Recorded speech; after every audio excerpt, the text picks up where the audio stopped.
Hari ini kami DPN BKND telah melakukan rapat bersama ketua-ketua DPD BKND Kabupaten Kota untuk kawasan Timur Indonesia, terutama dari wilayah Papua, Provinsi Papua, Maluku Utara, kemudian Maluku.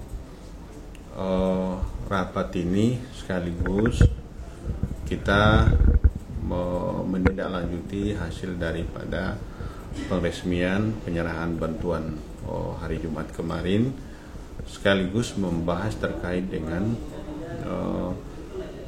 pernyataan Pak Bupati Kabupaten Lenijaya Provinsi Papua terkait dengan beberapa waktu yang lalu beliau telah melakukan pertemuan dengan pihak Kementerian PUPR untuk menyampaikan terkait dengan keberadaan BKNDI yang ada di wilayah Lenijaya.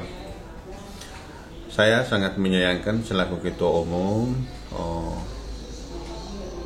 melihat pernyataan Pak Bupati itu sangat keliru dan tidak tepat sasaran. Kenapa? Kalau bicara terkait dengan BKNDI, mestinya beliau melakukan koordinasi dengan Ketua Umum BKNDI pusat di tingkat nasional, sehingga informasi yang disampaikan itu tidak salah tafsir. Olehnya itu, saya meminta kepada Bupati Lenijaya agar segera melakukan klarifikasi dengan pernyataan beliau itu, karena bagi kami BKNDI sangat dirugikan. Kalaupun itu beliau merasa ada hal yang perlu dikoordinasikan, kenapa tidak koordinasi dengan kami di pusat, kok malah melakukan koordinasi dengan pihak kementerian. Pihak kementerian bukan atasan kami dan mereka tidak ada hubungannya dengan kita di BKND. Kita hanya bersifat mitra kerja. Kami tetap ke depan BKND tetap fokus kepada program-program fisik dalam rangka bagaimana melakukan percepatan program BKND secara nasional, dan pencapaian-pencapaian ini salah satunya adalah kami tetap melakukan rehabilitasi rumah miskin dan memberikan bantuan-bantuan pemberdayaan kepada struktur BKNDI maupun kepada masyarakat desa pada umumnya. Dan ke depan lagi kami akan melakukan evaluasi terkait dengan struktur yang ada di daerah-daerah dalam tahapan pelaksanaan program BKNDI secara nasional ke depan.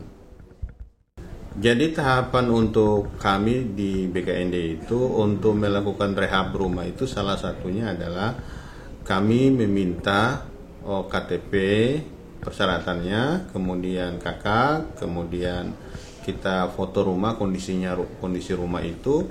Kemudian salah satunya adalah penerima bantuan itu harus punya KTA BKNDI, dan KTA BKNDI itu yang mencetak itu bank BRI yang mencetak itu, sehingga untuk melakukan pencetakan itu tentu kita butuh biaya untuk bagaimana melakukan cetak kartu itu.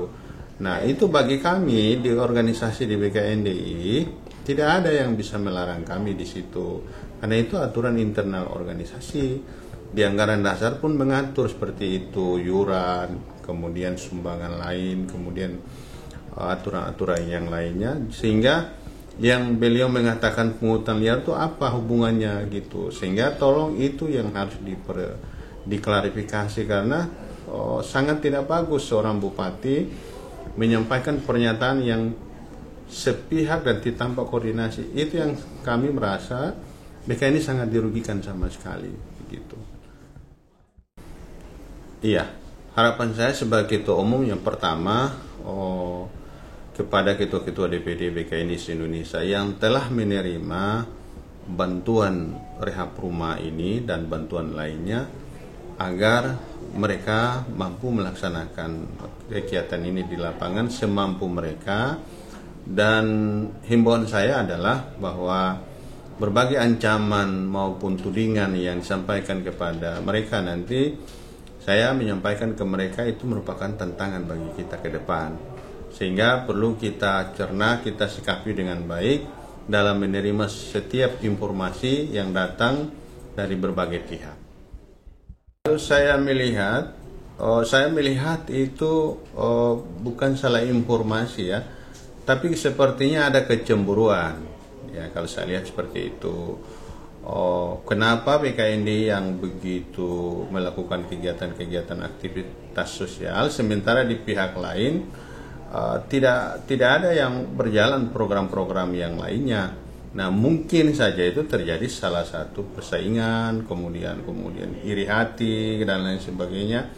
Ya, semua orang punya hak seperti itu, tapi kan harus punya jalur yang benar sehingga kekuatan masalah persoalan hukum itu jangan sampai terjadi masalah pidana dan lain sebagainya. Ini yang nanti tidak bagus. Sehingga saya pikir semua BKND seluruh Indonesia itu, kita punya organisasi itu, setiap DPD itu legalitasnya kita daftarkan di Kesbampol masing-masing dan itu resmi, dan mereka melaksanakan kegiatan itu pun secara resmi, tidak ada ilegal begitu.